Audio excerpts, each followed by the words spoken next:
The Bob Murphy Show, episode 171.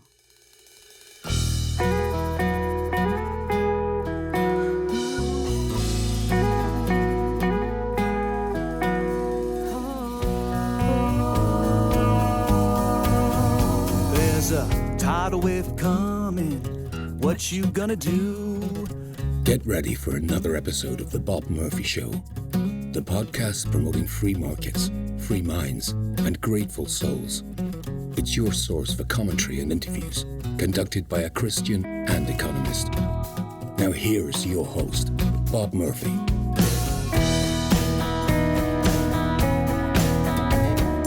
Hey everyone, welcome to another episode of The Bob Murphy Show.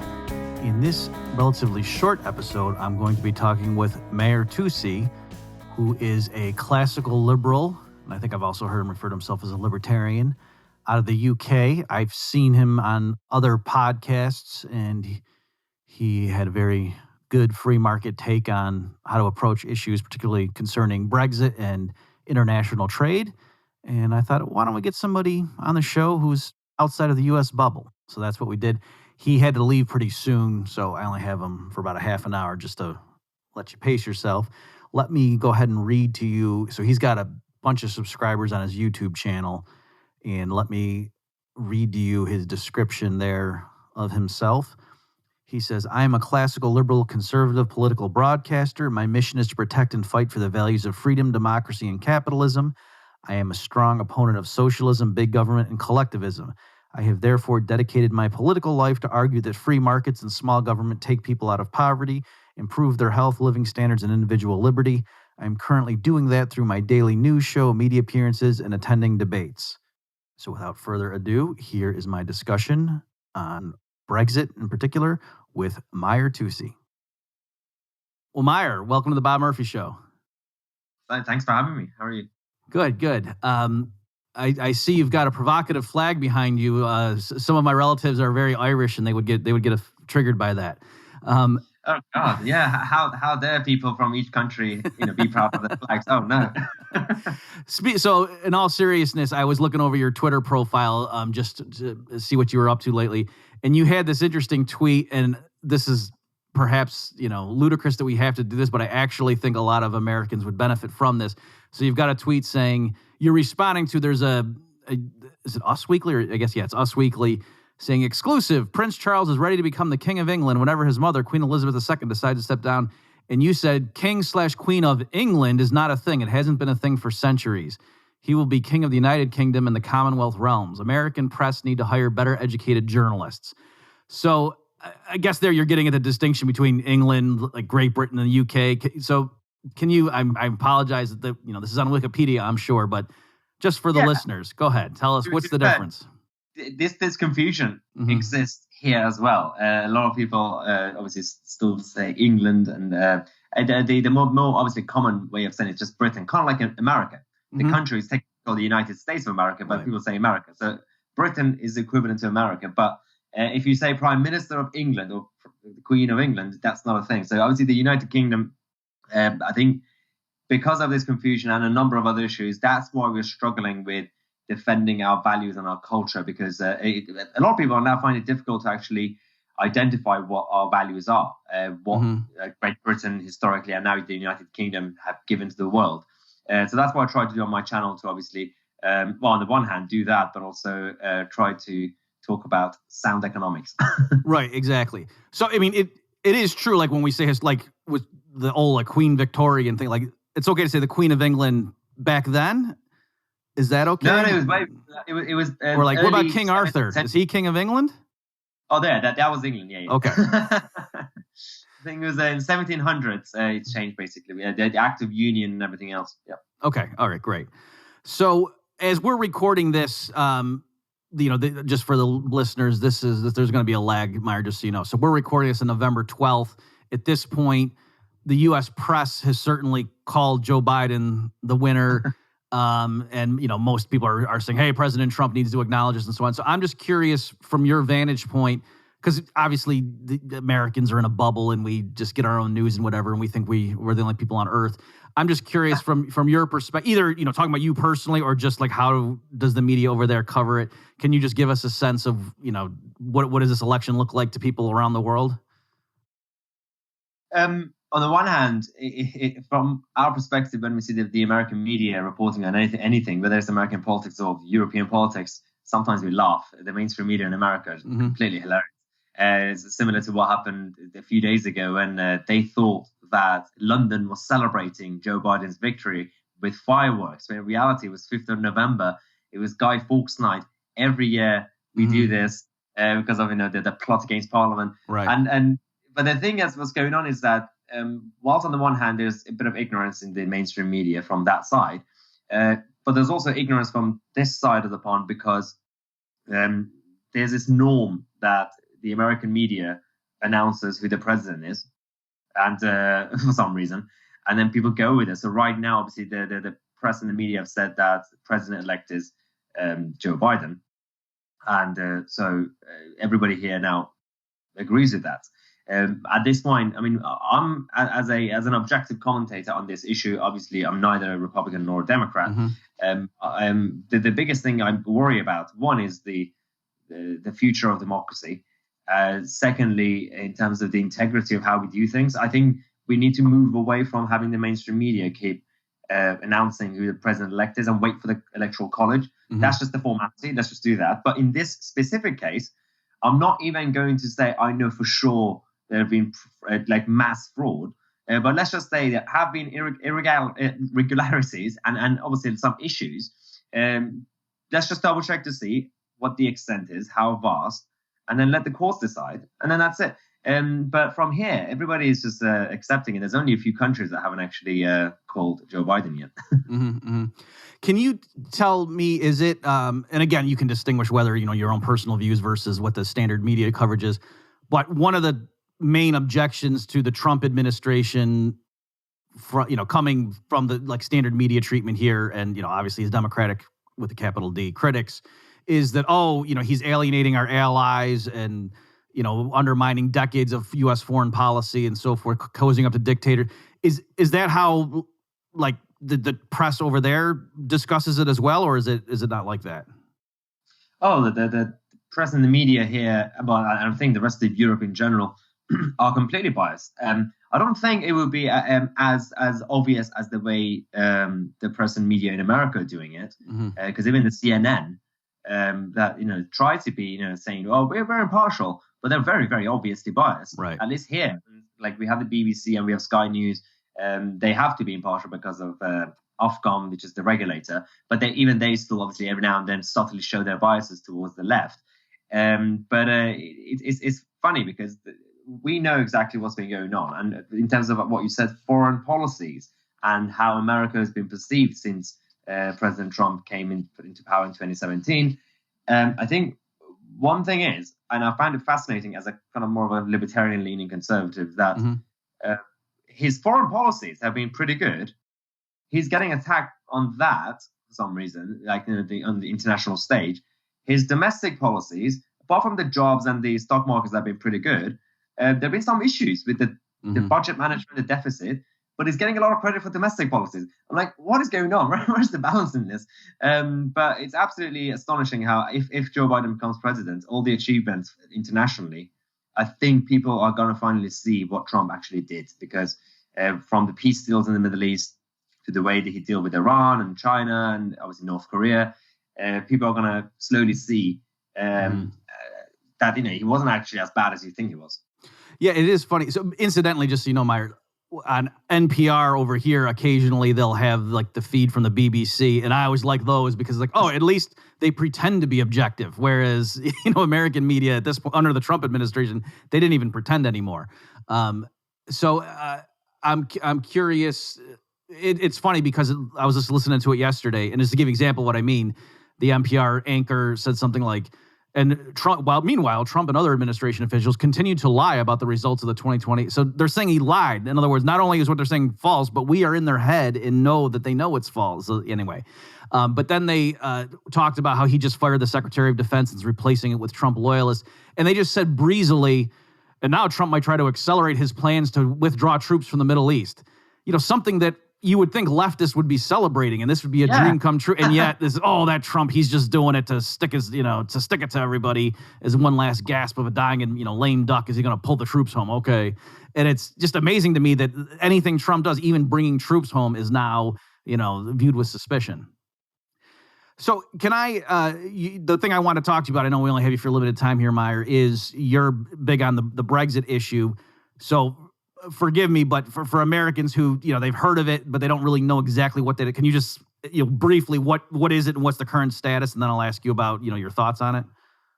Yeah, obviously this has been an issue that's been going on in this country for decades. But over the last 10 years, it started becoming a main topic, because before that you weren't really allowed to talk about it, because you would be perceived as little England, isolationist, you hate international cooperation, you're probably racist.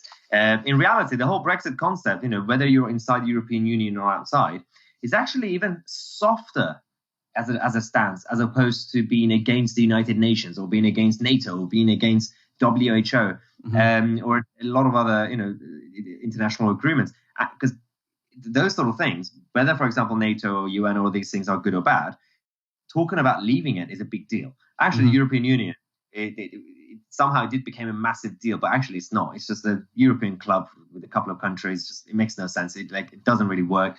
But since then, obviously, we got the vote, and it's been difficult. Now we finally voted, left, essentially, formally left about a year ago. And we had this 11 months transition period to sort everything out, to either negotiate a trade deal or just leave, without a deal. And we have about a month to go. And negotiations have been quite tough. Both sides, they're just refusing to compromise because the UK are talking about their sovereignty, and the European Union are talking about their own massive continental sovereignty, whatever that is, for the EU. And so it's quite difficult to negotiate with 27 countries rather than one country. It looks like you're either going to have no deal on paper, like, we're just going to leave at the end of December, or if there is a deal, it's going to be some sort of skeleton version of a trade deal. It's just basics trade deal, nothing comprehensive.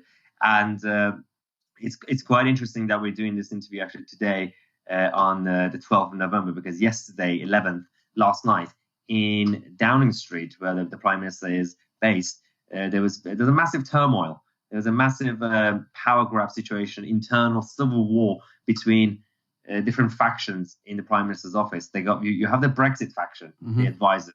You got the City Hall in London when Boris Johnson was Mayor of London, his people from there. And then you've got Carrie Symonds, his fiancée, and her side. She's not even an official or elected, but she has influence. She's the Meghan Markle of the government. And so there have been some issues. You had one of the Brexiteers, the head of the communications, resigning last night. And Dominic Cummings, who's the chief advisor, who's also, obviously, he was the head of Brexit.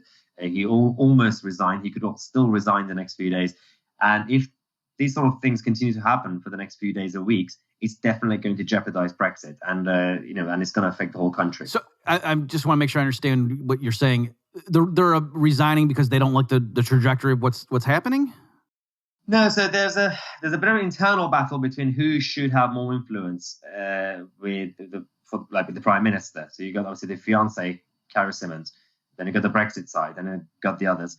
And the Brexit side, so you get the Dominic Cummings and Lee Kane, who just resigned as director of comms. A lot of these people don't like them, so they're trying to get rid of them. And you could say that, yes, at times they haven't been great or competent with PR and media and communications, recently especially. But actually, these are the guys who are trying their best to at least sort out Brexit. So if you get rid of them, with all their incompetency and everything, it could jeopardize Brexit. So it's just a silly internal battle that's going to have a massive consequence on everyday life. So correct me if I'm wrong, but my understanding was originally just sort of like with Trump and how that was a shocking thing. Everyone thought Hillary Clinton was going to win, and they couldn't believe it. And similarly with Brexit, am I right in saying going up to the initial referendum, it was just assumed it was going to remain, and then it was a shock when the votes were to leave, and the elites sort of were like, whoa, you people obviously didn't understand what you were doing. Let's educate you, because clearly, why would anyone want Brexit? Am I misreading that, or is that basically what happened? Yeah, and it was a massive shock, and because it happened in the same year as Trump, a lot of people, on the left and the Liberal side and the Remain side who were pro-EU, compared Brexit to Trump. There were some similarities. I think one similarity, but there's so many other differences because Brexit as a concept is quite diverse. You have the liberal Brexiteers who are pro-free trade. You got actual protectionist ones who just want to kind of just stop trade. And there's so many different versions. Right. But it was a massive shock because the one similarity was it was an anti-establishment vote. You had not only the media, but also the political class. You had the international bodies from the International Monetary Fund to the United Nations to President Obama, all the other presidents, every single big player you could think of joined the EU side. And I was campaigning until 10 p.m. when the polling actually stopped. And it was weird because I've been in like elections and referendums where you feel like you're going to lose. And I was talking to a number of friends who were campaigning for Trump. And they were thinking, oh, we fought hard, but yeah, we're going to lose. And then what was happening to us with the Brexit side? Generally, none of us had any. We weren't even thinking about that when it finished before the result came out. When we stopped campaigning, it was just because it was such a positive campaign. We were just happy that we did everything. We weren't even thinking that we were going to lose. We knew we weren't going to win. We never thought about that. But we weren't even thinking about losing. We were just like, maybe because we take it for granted that we're going to lose anyway. That we were just focusing on how we tried our best. But it was a massive shock. And the next day, the whole country, obviously in cities, metropolitan, liberal, elite cities, they were freaking out. And I was in London. I left my house to go for a walk, and there were people crying on the street. It was hilarious because a lot of Europeans live in London, so they literally thought the next day we're going to deport everybody. Right. And since then, we've had more people coming to the UK to invest, to move to work. We've had more businesses coming here. We had banks from Germany and France moving to London. So all this Brexit is going to make the UK worse off hasn't actually happened. So the strike or the criticism against the Brexiteers coming from like the progressive elitist left is, oh yeah, these are just a bunch of, they just say like xenophobes. They don't like migrants coming in, and they're racist, and so they're just isolation. They just want to have their own little corner over here. And no, we need to embrace the world. So was there some element of that? But obviously, your campaign is based on a free trade issue, or at least a sovereignty issue, to say, hey, we shouldn't have bureaucrats over there telling us what to do with our manufacturing policies and things like that. I'm just wondering, when you made your case to people why you should vote to leave, what did you focus on? It was primarily, we had three lines. The main slogan was "Take back control," and it was about take back control of your money, your borders, and your laws. And so it was primarily about democracy and sovereignty.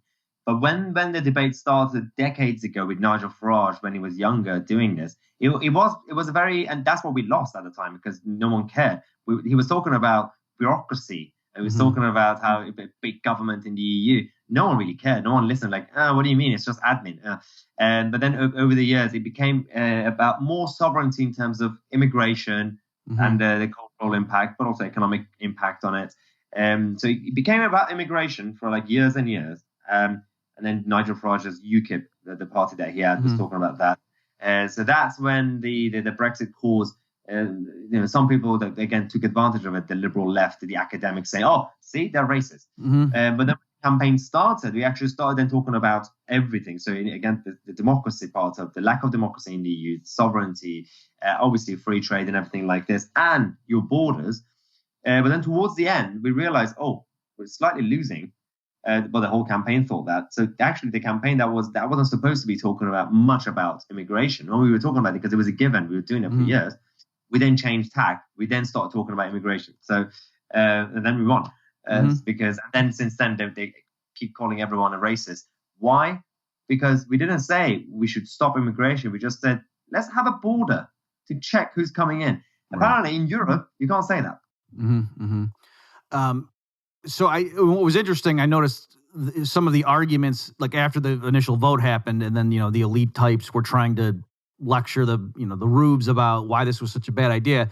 And they were saying, well, if we leave, then we're going to lose all the access to the, European markets. And I thought that was interesting. So it's like, yeah, so it's showing that that the EU is not a free trade agreement. In other words, if the fact if you leave means now you can't trade freely with them, well, then that's showing you the EU is hardly a free trade, organization. And that's the one thing. And you're right. So if it was supposed to be a free trade zone, then why are they closing the door on us?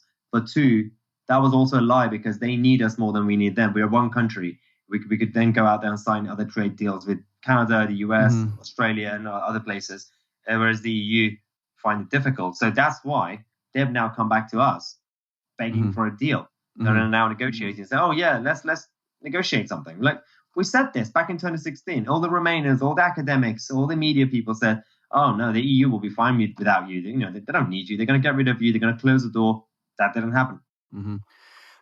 So are there like some logistical difficulties about like, people from France or Spain who are, working in London and like, are they allowed to go back and forth? Like, are there just practical things like that is tricky to figure out what's going to be the status? So that's all fixed now. That was agreed just before last year when we officially left, and we have the transition period to get used to it. So there's now a process. So every citizen from Europe, EU countries who are here, they are now legal to stay. All they have to do is just go online, fill out a form quickly, 10 minutes, done. And the only logistical problem is between the Republic of Ireland and Northern Ireland, because obviously, even though they're now obviously two different countries, because Northern Ireland is part of the UK, they never had a border. And especially because of the Good Friday Agreement in the 90s, where they were like, okay, let's have peace. And part of the agreement, it wasn't part of the Good Friday Agreement. The Good Friday Agreement didn't say let's not have borders. It said let's agree that whatever we do, both sides agree to it. And then they decided, because we're already inside the European Union at the time, they said, let's just not have any border. So you could actually have some sort of borders and checks, and it wouldn't jeopardize the Good Friday Agreement. But a lot of people think that the moment you have some sort of border, some sort of checks, then you're going to have conflicts. Fun fact, we've now had a border between the Republic of Ireland and Northern Ireland since September. Why? Because of coronavirus, because of the lockdown measures. And who put it up? The EU and the Republic side. They put it up. They're doing checks. And guess what? There has been no conflicts, no attacks, no chaos. So all this scaremongering, that's the only logistical problem that, what are we going to do with that border? But we're going to become an independent country. We need to have some sort of border. So. Okay, and then you just actually provided the segue, because I did want to ask you, a major issue here in the United States, is the coronavirus lockdowns and things like that. So can you just explain, like, what's the sentiment over there? And I know you must travel in libertarian circles. Is that? I mean, over here, just to give you an idea, it's the idea before the coronavirus hit that the governor, could tell you whether you could go to church or not, or could tell you how many people are allowed to come to your house for Thanksgiving. That would have seemed like an Orwellian nightmare. Like, oh, come on, that's decades in the future before they would be so draconian. But then you say, well, but what if there's a contagious disease? And then, oh, wait a minute. So I'm just wondering, is that, how you guys are responding to it, or is this more you took it in stride?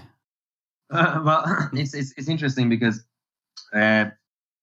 we've seen some bad things from other countries like France, Spain, Australia, where the police have gone completely authoritarian, and they don't care. They're just like, arrest everyone. You need to have a paperwork, like to walk around the streets.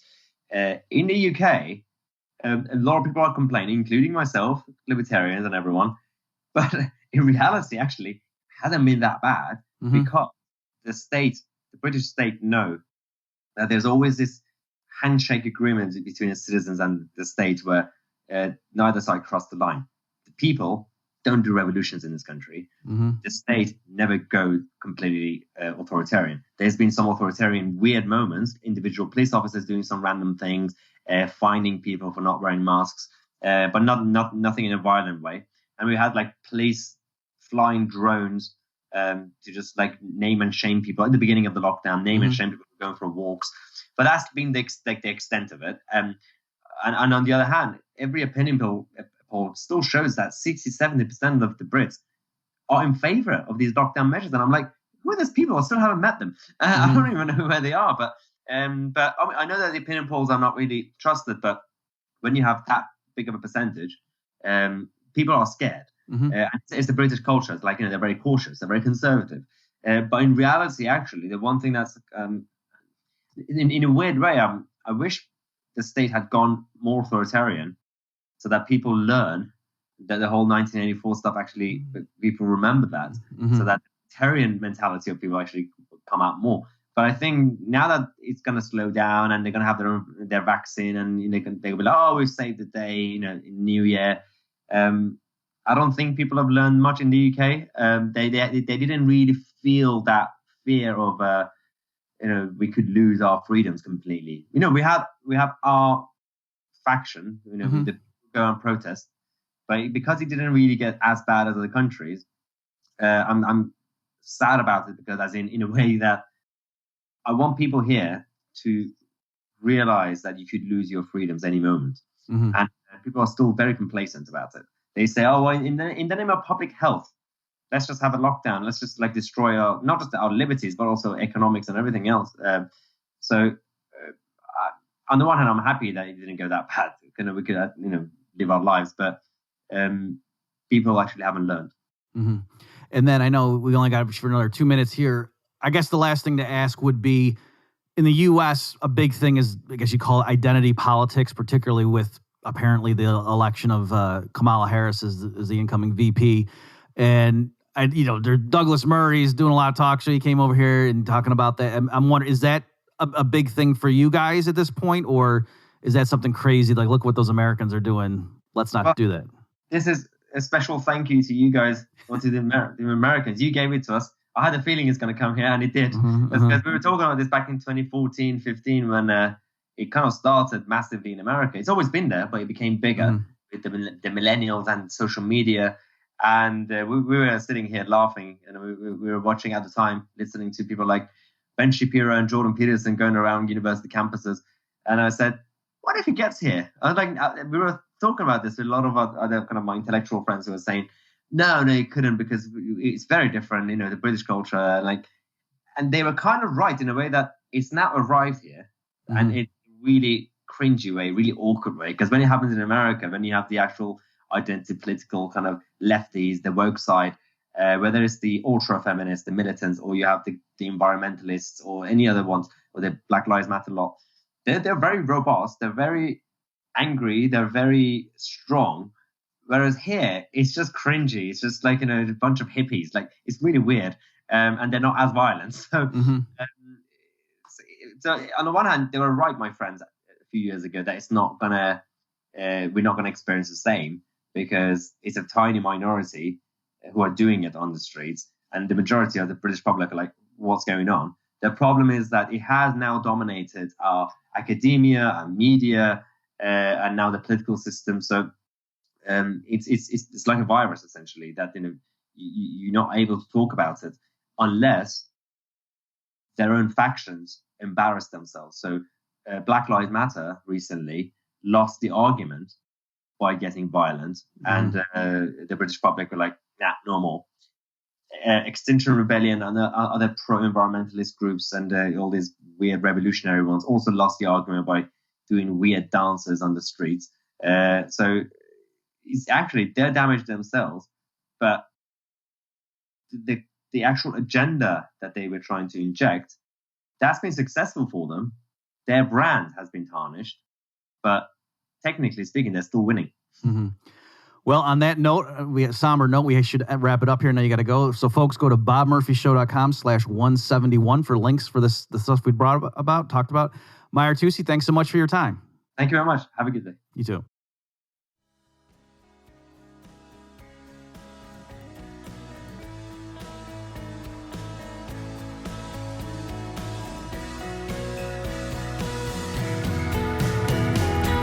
You've just experienced another episode of The Bob Murphy Show. the podcast promoting free markets, free minds, and grateful souls. For more information and to subscribe to this podcast, visit bobmurphyshow.com.